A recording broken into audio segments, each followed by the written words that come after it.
Hello and welcome to the Miles Zen Podcast. I am so glad you're here. So we are coming into Libra season. That officially happens on September 22nd, which just so happens to be my birthday season. So I might be a little biased on how much I love this time of year. Libra season is all about balance and harmony. And this is the latest podcast in the Creative Soul series, the Unbalanced Libra, the yin and yang of a recovering creative. When we look around, at least in the Northern Hemisphere, nature is starting to slow down, do less, go inwards, so to speak.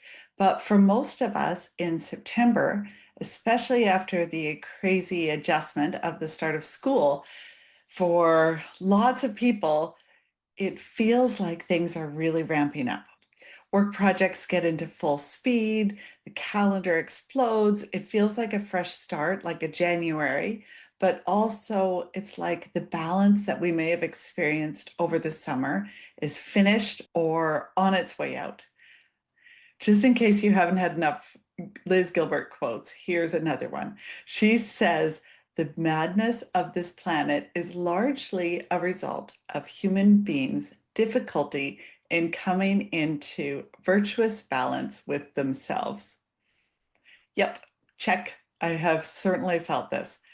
And I think this is where I got caught up. Balance doesn't need to be boring.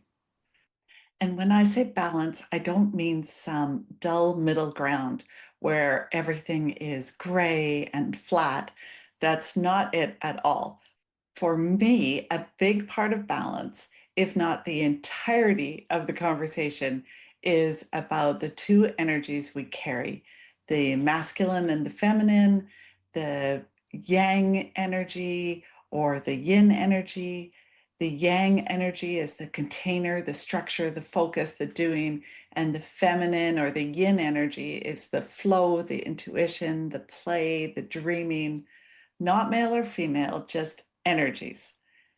In my corporate world, there was a lot of masculine energy, and I'm not saying this was necessarily bad. I'm talking about deadlines, an ultra scheduled calendar, systems that by their very nature are full of yang energy and lots of structure. Now, a year into my creative sabbatical, it's been a whole lot of flow, imagination, creating, and I've observed that I don't feel my best in either of the extremes.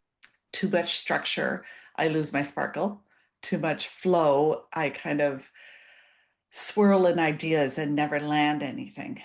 So swinging back and forth in the same day or week is great.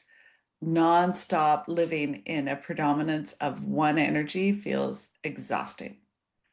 And I think there's a lot of us women in the corporate world that lean heavily into the masculine side of energy.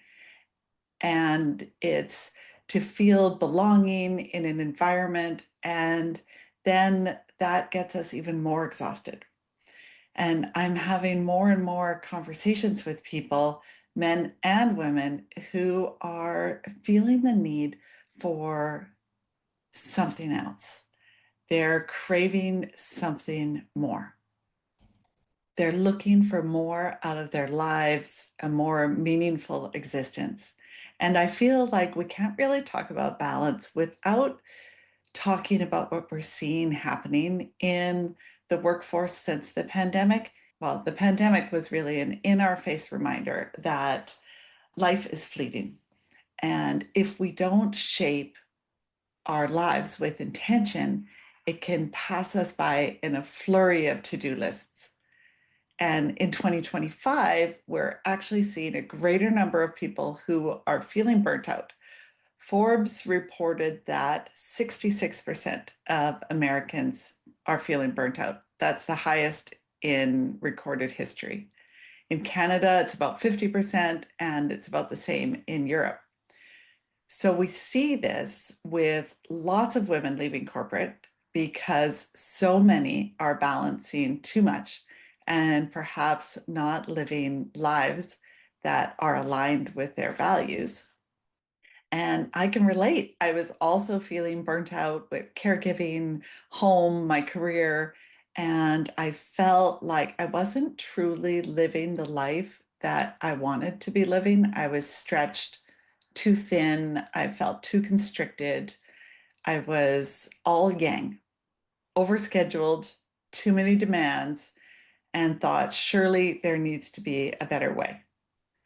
But it's not just women leaving, it's all those who are like, wait a second, how can I create the life I truly want? And maybe I should start my own thing. So, women are now nearly half of all new businesses in the US, and that's up from 29% in only 2019.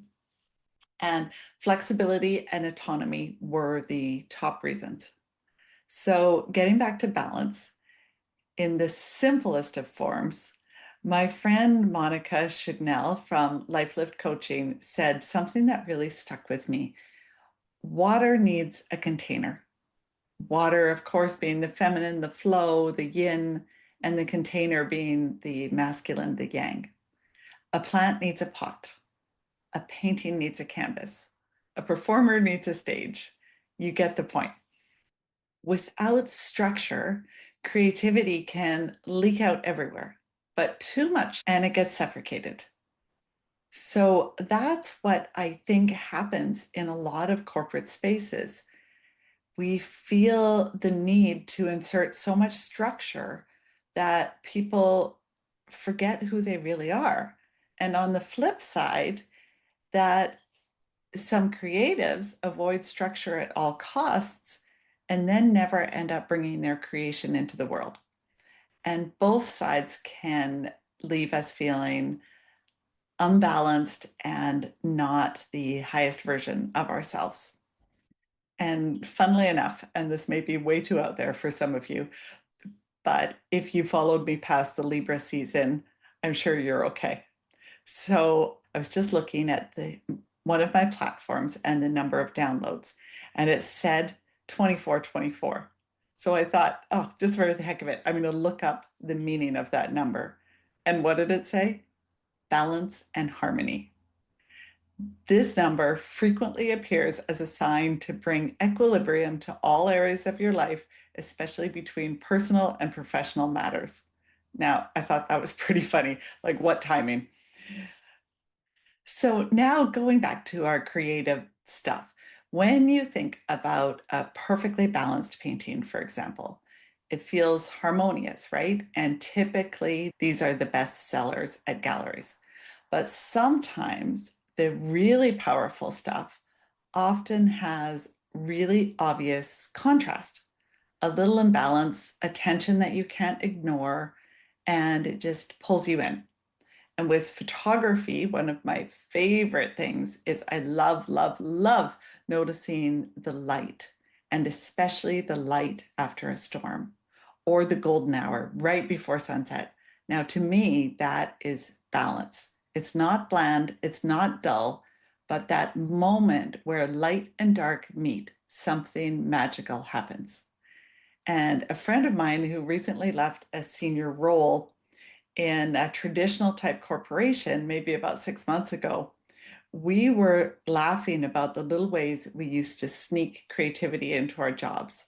Like our souls were trying to find some balance, like wearing a hot pink blazer or a bright blue one in a sea of gray and navy, or putting fun art on the walls, or hosting team events where people could actually be free flowing and bring their whole selves into a space.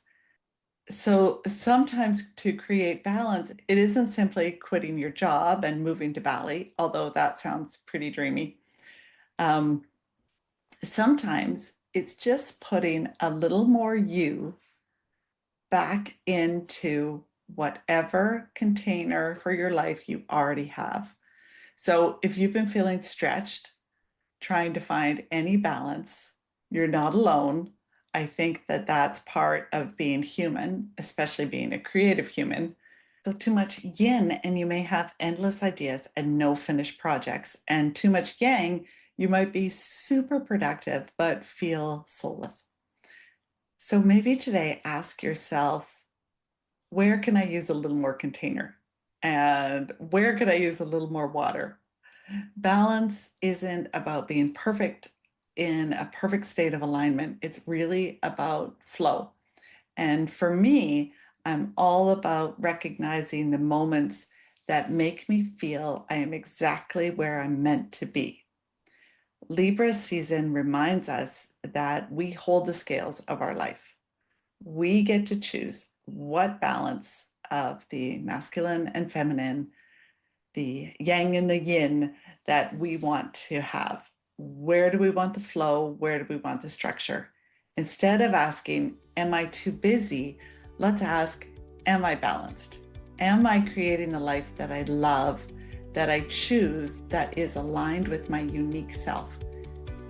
If this resonated with you, please share it with a friend and like and subscribe. And have a wonderful Libra season, everyone. Thank you so much for hanging out with me today, and I'll see you next week.